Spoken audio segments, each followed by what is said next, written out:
हरि ओम नमो भगवते वासुदेवाय। श्री ओम नमो भगवते वासुदेवाय।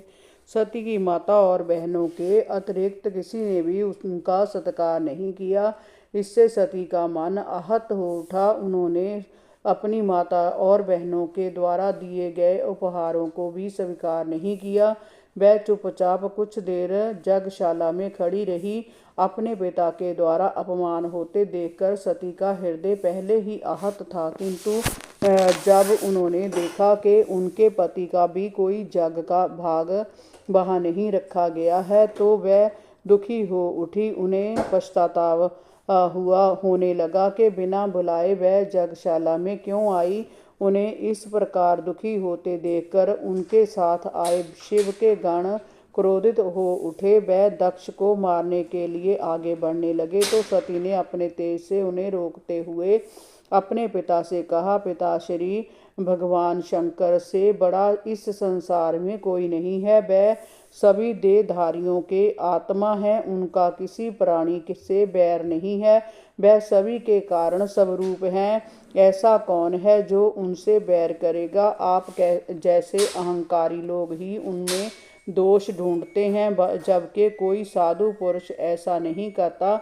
वह तो दूसरों के थोड़े से गुणों में ही अधिक गुण देखते हैं। फिर आपने कैसे ऐसे महापुरुष पर दोषारोपण किया पिताश्री। जो दुष्ट और मूर्ख मनुष्य इस शव रूपी शरीर को ही आत्मा मानते हैं, वह ही ईर्ष्यावश ऐसे महापुरुषों की निंदा करते हैं, जबकि महापुरुष उनकी इस निंदनीय चेष्टा पर कोई ध्यान नहीं देते। महापुरुषों की निंदा करना उन अभिमानी लोगों को ही शोभा देता है जो स्वयं निंदा के लायक होते हैं, जिनके दो अक्षरों के नाम शिव का नाम मात्र को उच्चारण करने से जघन्य पाप नष्ट हो जाते हैं। उन्हीं पवित्र कीर्ति मंगलमय भगवान शंकर से आप द्वेष करते हैं। आप उन्हें नाम मात्र के ही शिव समझते हैं। भगवान शिव शमशान के देवता हैं। भूत पिशाच उनके श्री चरणों में लौटते रहते हैं। स्वयं ब्रह्मा जी, श्री विष्णु जी और समस्त देवगण उनकी चरण रज को अपने अपने शीश पर धारण करते हैं। वह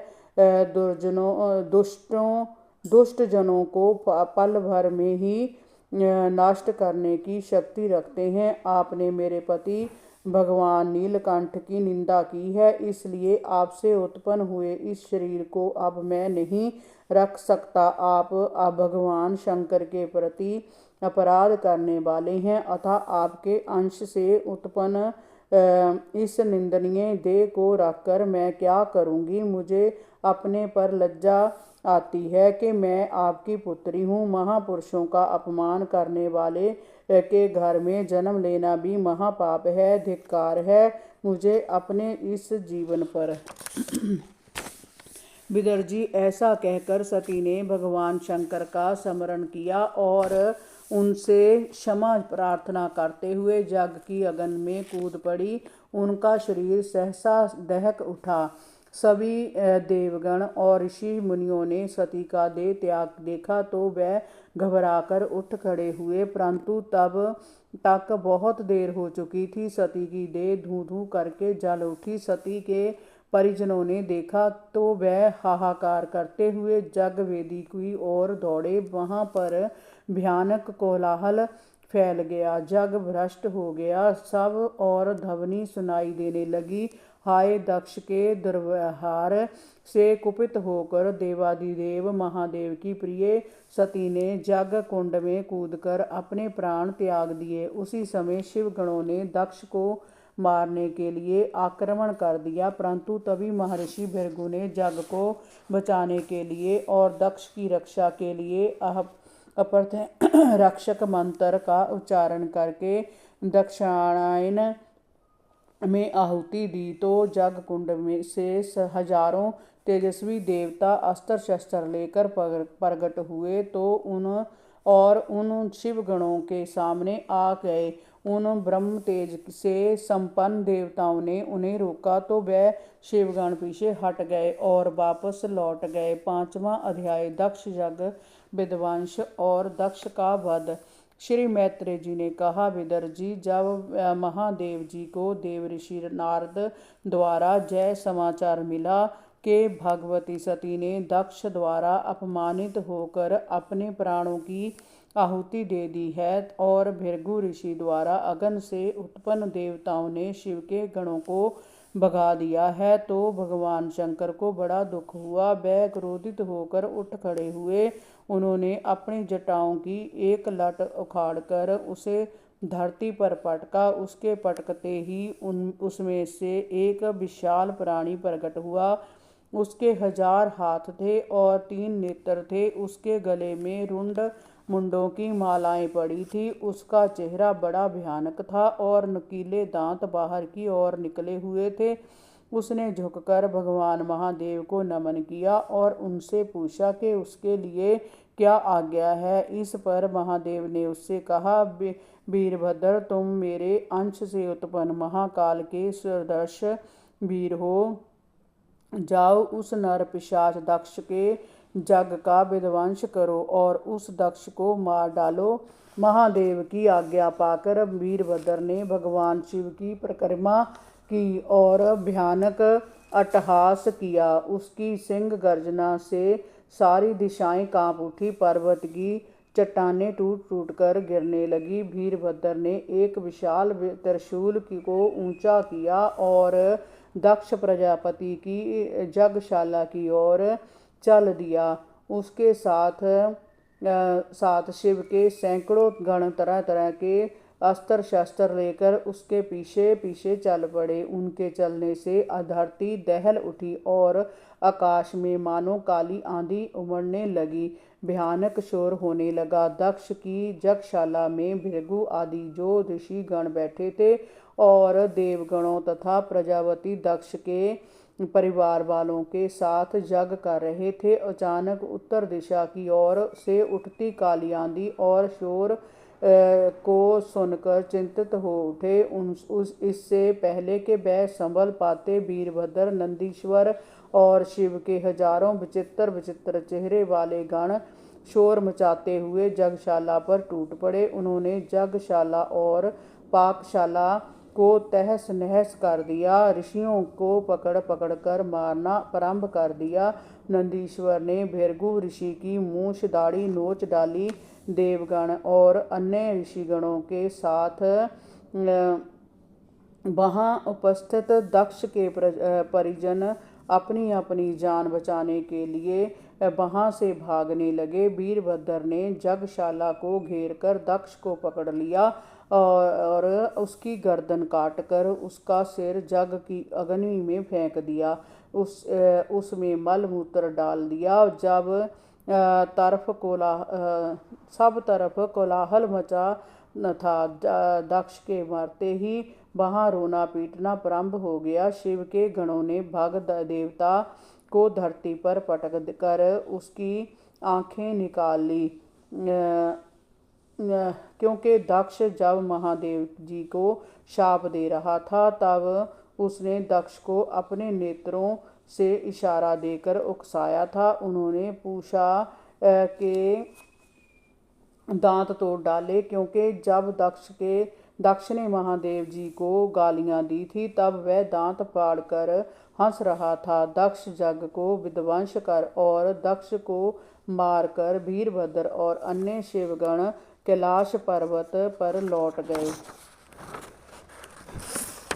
6वां अध्याय देवताओं द्वारा भगवान शंकर को मनाना। श्री मैत्रेय जी ने कहा, विदर जी, दक्ष यज्ञ विध्वंस और दक्ष प्रजापति के वध का समाचार देने देवगण ब्रह्मा जी के पास पहुँचे और दुखी होकर वहाँ के महाविनाश का वर्णन करने लगे। भगवान ब्रह्मा जी ने उनसे कहा कि वह और भगवान नारायण इस भावी उत्पाद के बारे में जानते थे, इसलिए वह वहाँ नहीं गए। दक्ष ने जैसा किया उसे उसी का फल मिला है। उसे भगवान महादेव और देवी सती का अपमान नहीं करना चाहिए था। तुम लोगों ने भगवान शंकर का भाग ना देकर बड़ा ही पाप किया है। फिर भी यदि तुम लोग शुद्ध हृदय से भगवान शंकर के चरण पकड़कर क्षमा याचना कर लो तो वह तुम्हें अवश्य क्षमा कर देंगे। देखो, दक्ष के दर्वचनों से उनका हृदय पहले से ही आहत था। अब उनकी प्रिय पत्नी का वियोग उन्हें और भी अधिक दुखी कर रहा है। यदि तुम लोग जग को फिर से संपन्न कराना चाहते हो तो तुम्हें उनके पास जाकर क्षमा मांगनी होगी। भगवान रुद्र परम भक्त वत्सल और स्वतंत्र हैं। उनकी शक्ति अपरिमित है। उनकी समर्थ के विषय में देवराज इंद्र, ऋषि मुनि और मैं तथा नारायण अच्छी प्रकार से जानते हैं। उन्हें शांत करने का दूसरा कोई उपाय नहीं है। ब्रह्मा जी के ऐसा कहने पर देवताओं का साहस अकेले भगवान शंकर के पास जाने का नहीं हुआ।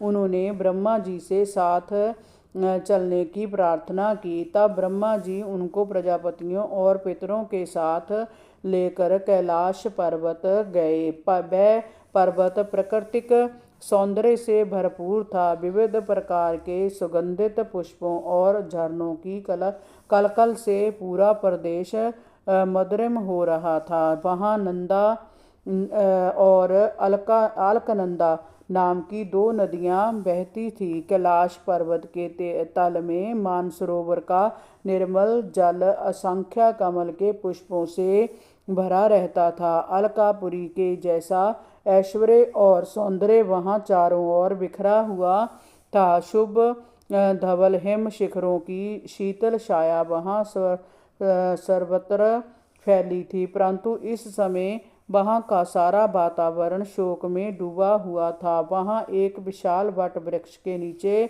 देवगणों ने भगवान शंकर को शांत भाव से आंखें बंद किए बैठे देखा। उनके गण वहाँ चारों ओर बिखरे हुए उनकी सेवा में तत्पर थे। लोकपालों सहित समस्त देवताओं और मुनियों को वहाँ आया जानकर भगवान शिव ने अपनी आंखें खोली और प्रश्न सूचक दृष्टि से उनकी ओर देखा। सभी ने आगे बढ़कर दंडवत करते हुए उन्हें प्रणाम किया। ब्रह्मा जी चुपचाप शांत खड़े रहे। भगवान शंकर ने देवगणों और मुनियों की ओर ध्यान न देकर स्वयं हाथ जोड़कर ब्रह्मा जी को नमन किया और उन्हें अपने निकट बैठने के लिए आसन दिया। ब्रह्मा जी ने भगवान महादेव से कहा, हे देवादिदेव, आप संपूर्ण जगत के स्वामी हैं। इस सृष्टि के बीज पुरुष पर ब्रह्म आप ही हैं। आप ही शुभ कर्म करने वालों को मोक्ष पद देने वाले हैं और पापियों को नरक में डालने वाले हैं। जो लोग आपके चरणों में समर्पित होते हैं उनकी आप रक्षा करते हैं। परंतु जो दुख आपको इस समय सता रहा है हम उसकी पूर्ति नहीं कर सकते। सती का देह विसर्जन निश्चय ही शोक देने वाला है। हे देव, आप अपनी ही लीला से जगत की रचना, पालन और संहार करते हैं। हे प्रभु, आप सर्वज्ञ हैं। परम पुरुष भगवान की माया ने आपको स्पर्श तक नहीं किया है। यदि कोई कर्मवश अपराध कर बैठता है तो आप उसे बुद्धिहीन समझकर क्षमा कर देते हैं।